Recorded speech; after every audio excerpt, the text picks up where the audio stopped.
So why are you putting that on? This gel helps the electricity get conducted to the skin. Okay. To the hair.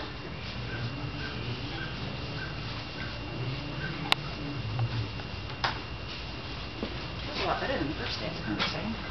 Yeah. Oh, I definitely saw a difference.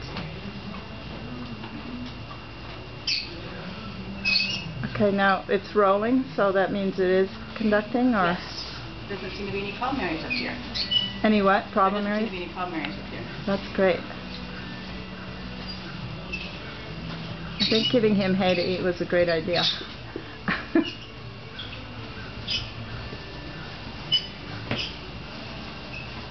How do you know how long to do it for? You do it about a certain amount of time on each setting. And depends on how big the area is. So if I had plates on them, I'd do about 2 minutes on each setting. And what's the setting?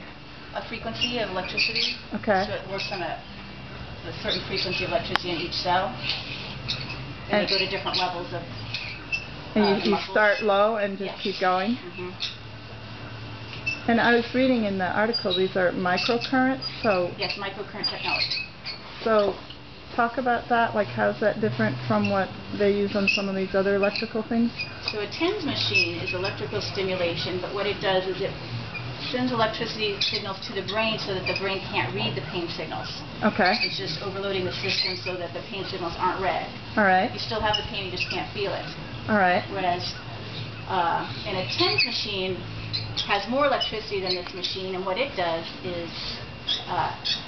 it stimulates muscle contraction. So if your muscle is in a spasm and not releasing, it actually causes it to contract more, and hopefully then it will release. So they use that a lot at chiropractors' offices so that they can adjust you to get rid of your muscle spasm.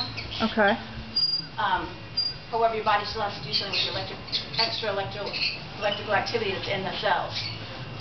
But this machine works at the exact same level of electricity that's in your body already. So it's just stimulating the cells. It's not giving it too much or too little, because there's a computer in this machine that reads. It gets feedback and changes what it's doing accordingly. Okay, so what does it stimulate the cells to do? It affects the cell membrane, and it allows the nutrition to come into the cell, and that allows the cell to increase the ATP production, which is the energy source of the cell. It also stimulates protein synthesis, which allows the cell to repair itself, and then it allows the waste to exit the cell. So it's basically just giving the cell a little jump start to repair itself, because when the cell is injured, it seems to initially attract a lot of electricity from other cells to repair, because that's why it gets hot and inflamed. Yeah. But then after a while, it becomes, since it has so much electricity that can't be used, it turns into heat. But then it starts to repel any other electricity, and then it becomes deficient in electricity. So this just kind of short-circuits the process and puts the electricity back into the cell so it can finish healing faster.